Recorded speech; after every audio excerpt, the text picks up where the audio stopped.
അസ്സലാമലൈക്കും dear friends. ഇന്നത്തെ നമ്മുടെ റെസിപ്പി സദ്യക്കൊപ്പം വിളമ്പുന്നതും പഴമയുടെ അതേ രുചിയിൽ ഒരു വ്യത്യാസവുമില്ലാതെ എല്ലാവർക്കും ഒരുപോലെ ഇഷ്ടപ്പെടുന്ന പൈനാപ്പിൾ മധുര പച്ചടി എങ്ങനെ വേഗം റെഡിയാക്കി എടുക്കാൻ നോക്കാം. നമ്മുടെ ഈ വീഡിയോ കണ്ടുകൊണ്ടിരിക്കുന്ന സമയത്ത് നിങ്ങൾക്ക് ഇഷ്ടപ്പെടുകയാണെങ്കിൽ ഒന്ന് ലൈക്ക് ചെയ്തേക്കണേ. അതുപോലെ തന്നെ നമ്മുടെ ഈ ചാനൽ ആദ്യമായിട്ട് കാണുന്നവരും ഇതുവരെയും സബ്സ്ക്രൈബ് ചെയ്യാത്തവരും പ്ലീസ് ഒന്ന് സബ്സ്ക്രൈബ് ചെയ്തേക്കണേ. ഞാനിടുന്ന വീഡിയോസ് ഉടനടി കിട്ടുന്നതിനായി സബ്സ്ക്രൈബ് ബട്ടന്റെ തൊട്ടടുത്ത് കാണുന്ന ബെല്ലൈക്കൺ കൂടി ക്ലിക്ക് ചെയ്തിട്ട് ഓൾ എന്ന ഓപ്ഷൻ എനേബിൾ ചെയ്യാനും മറക്കല്ലേ. ആദ്യം തന്നെ ഇതിനായിട്ട് മീഡിയം സൈസ് ഒരു പൈനാപ്പിൾ ആണ് എടുത്തിട്ടുള്ളത്. പൈനാപ്പിൾ എടുക്കുമ്പോൾ നല്ല പഴുത്തിട്ടുള്ള പൈനാപ്പിൾ വേണം എടുക്കാൻ. ഇനി പൈനാപ്പിളിന്റെ രണ്ടറ്റവും കട്ട് ചെയ്തതിനു ശേഷം ഇനി തൊലിയെല്ലാം മാറ്റി നല്ലതുപോലെ ഒന്ന് കഴുകിയതിനു ശേഷം ചെറിയ ചെറിയ പീസുകളായിട്ട് കട്ട് ചെയ്തെടുക്കാം. ഇപ്പൊ പൈനാപ്പിൾ എല്ലാം ചെറിയ ചെറിയ പീസുകളായിട്ട് കട്ട് ചെയ്തെടുത്തിട്ടുണ്ട്. കട്ട് ചെയ്തെടുക്കുമ്പോൾ പ്രത്യേകം ശ്രദ്ധിക്കുക, ഒരുപാട് വലിയ പീസായിട്ട് കട്ട് ചെയ്ത് ചെറിയ പീസായിട്ട് വേണം കട്ട് ചെയ്തെടുക്കാൻ. വലിയ പീസായിട്ട് കട്ട് ചെയ്ത് എടുക്കുകയാണെന്നുണ്ടെങ്കിൽ പെട്ടെന്ന് വെന്ത് കിട്ടില്ല. ഇനി നമ്മൾ അരിഞ്ഞു വെച്ചിരിക്കുന്ന പൈനാപ്പിളിൽ നിന്നും കാൽഭാഗം പൈനാപ്പിൾ എടുത്ത് മാറ്റി വെക്കാം, നമുക്ക് പിന്നീട് ആവശ്യമായിട്ടുണ്ട്. ഇനി ഇത് വേവിച്ചെടുക്കാനായിട്ട് മൺചട്ടിയിലേക്ക് ചെറിയ പീസുകളായിട്ട് അരിഞ്ഞു വെച്ചിരിക്കുന്ന പൈനാപ്പിൾ ഇട്ട് കൊടുക്കാം. ഇനി ഇത് വേവിച്ചെടുക്കുന്നതിന് ആവശ്യമായ വെള്ളം കൂടി ഒഴിച്ചു കൊടുക്കാം. ഇപ്പൊ ഞാൻ 250 ml കപ്പിന് 2 കപ്പ് വെള്ളമാണ് ഒഴിച്ചു കൊടുക്കുന്നത്. പൈനാപ്പിളിന് നല്ല വേവുള്ളത് കൊണ്ട് പൈനാപ്പിൾ വേവിച്ചെടുക്കാനായി പൈനാപ്പിൾ മുങ്ങിക്കിടക്കത്തക്ക രീതിയിൽ വേണം വെള്ളം ഒഴിച്ചു കൊടുക്കാൻ. മീഡിയം ഫ്ലെയിം വേണം വെക്കാനായിട്ട്. ഇനി ഇതിലേക്ക് 1/2 ടീസ്പൂൺ മഞ്ഞൾപ്പൊടി ചേർത്ത് കൊടുക്കാം. മഞ്ഞൾപ്പൊടിയും കൂടി ചേർത്ത് കൊടുത്തു കഴിഞ്ഞാൽ ഇതിന് ആവശ്യമായിട്ടുള്ള ഉപ്പ് ചേർത്ത് കൊടുക്കാം. ഇപ്പൊ ഞാൻ ഇതിലേക്ക് 1 ടീസ്പൂൺ ഉപ്പാണ് ചേർത്ത് കൊടുക്കുന്നത്. ഉപ്പ് ഇട്ട് കൊടുക്കുമ്പോൾ ആദ്യമേ ഒരുമിച്ച് ഇട്ട് കൊടുക്കരുത്. ആദ്യം കുറച്ച് ഉപ്പിട്ടിട്ട് പിന്നീട് ടേസ്റ്റ് നോക്കിയിട്ട് ഉപ്പ് കുറവുണ്ടെങ്കിൽ മാത്രം ഉപ്പ് ഇട്ട് കൊടുത്താൽ മതിയാകും. ഉപ്പ് കൂടിപ്പോയാൽ പിന്നെ ഒന്നും ചെയ്യാൻ പറ്റില്ല. ഇനി നല്ലതുപോലെ ഒന്ന് ഇളക്കി കൊടുത്തതിന് ശേഷം മൂടി വെച്ച് വേവിച്ചെടുക്കാം. ഫ്ലെയിം ഒരിക്കലും കൂട്ടിയിടരുത്, മീഡിയം ഫ്ലെയിം വേണം വെക്കാനായിട്ട്. ഫ്ലെയിം കൂട്ടിയിടുകയാണെന്നുണ്ടെങ്കിൽ ആ പൈനാപ്പിളിലെ വെള്ളമൊക്കെ വറ്റി പൈനാപ്പിൾ പെട്ടെന്ന് വെന്ത് കിട്ടില്ല. വെള്ളം മുഴുവനും വറ്റി കിട്ടുക മാത്രമേ ചെയ്യുള്ളൂ. അതുകൊണ്ട് മീഡിയം ഫ്ലെയിമിൽ ഇട്ടിട്ട് വേണം പൈനാപ്പിൾ വേവിച്ചെടുക്കാൻ. ഇടയ്ക്ക് ഒന്ന് ഇളക്കി കൊടുക്കുക. ഇനി നമുക്ക് ഇതൊന്ന് തുറന്ന് നോക്കാം. ഇപ്പൊ നമ്മൾ ഒഴിച്ചു കൊടുത്ത വെള്ളമൊക്കെ ചെറുതായിട്ട് ഒന്ന് വറ്റി പകുതി വെള്ളമായിട്ട് വന്നിട്ടുണ്ട്. പൈനാപ്പിൾ ഒക്കെ മുക്കാൽ ഭാഗത്തോളം വെന്ത് കിട്ടിയിട്ടുണ്ട്. ഇനി ഇതിലേക്ക് ഒരു മീഡിയം സൈസ് നേന്ത്രപ്പഴം ചെറുതായിട്ട് അരിഞ്ഞതും കൂടി ചേർത്ത് കൊടുക്കാം. വലിയ നേന്ത്രപ്പഴം ആണെന്നുണ്ടെങ്കിൽ പകുതി നേന്ത്രപ്പഴം എടുത്താൽ മതി. നേന്ത്രപ്പഴം എടുക്കുമ്പോൾ അത്യാവശ്യം പഴുത്ത നേന്ത്രപ്പഴം വേണം എടുക്കാനായിട്ട്. പൈനാപ്പിൾ മുക്കാൽ ഭാഗത്തോളം വെന്ത് കിട്ടിയിട്ട് മാത്രമേ നേന്ത്രപ്പഴം ചേർത്ത് കൊടുക്കാവൂ. ആദ്യമേ പൈനാപ്പിളിന്റെ കൂടെ പഴം ചേർത്ത് വേവിക്കുകയാണെന്നുണ്ടെങ്കിൽ പഴം വെന്ത് ഉടഞ്ഞു പോകും. ഇനി ഇതിലേക്ക് ഒരു തണ്ട് നല്ല ഫ്രഷ് ആയിട്ടുള്ള കറിവേപ്പിലയും കൂടി ഇട്ട് കൊടുക്കാം. ഇനി ഇതിലേക്ക് 3 ടേബിൾ സ്പൂൺ പഞ്ചസാര ചേർത്ത് കൊടുക്കാം. നമ്മൾ തയ്യാറാക്കുന്നത് പൈനാപ്പിൾ മധുര പച്ചടിയാണ്. അതുകൊണ്ട് ഇതിന് നല്ലൊരു മധുരമാണ് ഉണ്ടാവുക. ഇതിന് മധുരമാണ് മുന്നിട്ട് നിൽക്കുന്നത്. അപ്പൊ നല്ല മധുരമുള്ള പൈനാപ്പിൾ ആണെന്നുണ്ടെങ്കിൽ 3 ടേബിൾ സ്പൂൺ പഞ്ചസാര ചേർത്ത് കൊടുക്കുക. മധുരം കുറവായിട്ടുള്ള പൈനാപ്പിൾ ആണെന്നുണ്ടെങ്കിൽ 1-2 ടേബിൾ സ്പൂൺ പഞ്ചസാര കൂടി ചേർത്ത് കൊടുക്കാവുന്നതാണ്. പഞ്ചസാരയ്ക്ക് പകരം നിങ്ങൾക്ക് ശർക്കര വേണമെങ്കിലും ചേർത്ത് കൊടുക്കാവുന്നതാണ്. ശർക്കരയെക്കാളും പഞ്ചസാര ചേർത്ത് കൊടുക്കുമ്പോഴാണ് ആ പഴമയുടെ ആ തനതായ ടേസ്റ്റ് ആ പൈനാപ്പിൾ മധുര പച്ചടിക്ക് കിട്ടുന്നത്. ശർക്കരയും ഇതേ അളവിൽ തന്നെ ചേർത്ത് കൊടുത്താൽ മതിയാകും. ശർക്കര പൊടിച്ചിട്ട് ഒരു 3 ടേബിൾ സ്പൂൺ ശർക്കര ചേർത്ത് കൊടുത്താൽ മതിയാകും. ശർക്കര പൊടിച്ച് ചേർക്കുമ്പോൾ കല്ലും മണ്ണും ഇല്ലാത്ത ശർക്കര വേണം എടുക്കാനായിട്ട്. കല്ലും മണ്ണും ഉള്ള ശർക്കര ആണെന്നുണ്ടെങ്കിൽ കുറച്ച് വെള്ളത്തിൽ പൊടിച്ച ശർക്കര ഇട്ട് അരിച്ചെടുത്തിട്ട് അരിപ്പയിൽ കൂടി അരിച്ചിട്ട് വേണം എടുക്കാനായിട്ട്. പൈനാപ്പിൾ മുക്കാൽ ഭാഗത്തോളം വെന്ത് കിട്ടിയിട്ട് മാത്രമേ മധുരത്തിനായിട്ട് പഞ്ചസാരയോ ശർക്കരയോ ചേർത്ത് കൊടുക്കാവൂ. ആദ്യമേ പഞ്ചസാരയോ ശർക്കരയോ ചേർത്ത് കൊടുത്താൽ പൈനാപ്പിൾ വെന്ത് കിട്ടില്ല.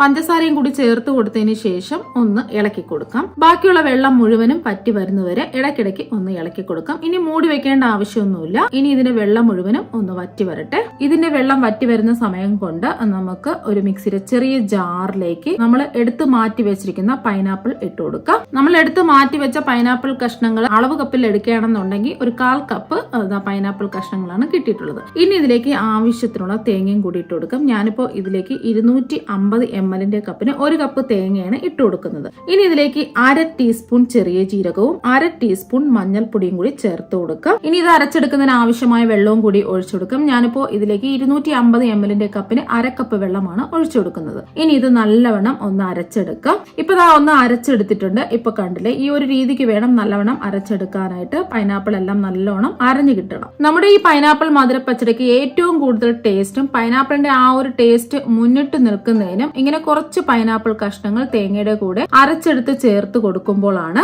പൈനാപ്പിൾ കഷ്ണങ്ങൾ തേങ്ങയുടെ കൂടെ അരച്ച് ചേർക്കുന്ന മധുരപ്പച്ചടിക്കും പൈനാപ്പിൾ അരച്ച് ചേർക്കാത്ത മധുരപ്പച്ചടിക്കും ഒരുപാട് ടേസ്റ്റിന് വ്യത്യാസമുണ്ട്. ഇപ്പൊ വെള്ളമൊക്കെ വറ്റി പഴമെല്ലാം നന്നായിട്ട് വെന്ത് കിട്ടിയിട്ടുണ്ട്. പഴം അങ്ങ് വെന്ത് ഉടഞ്ഞു പോകരുത്. പഴം നന്നായിട്ട് വെന്ത് കിട്ടിയാൽ മാത്രം മതി.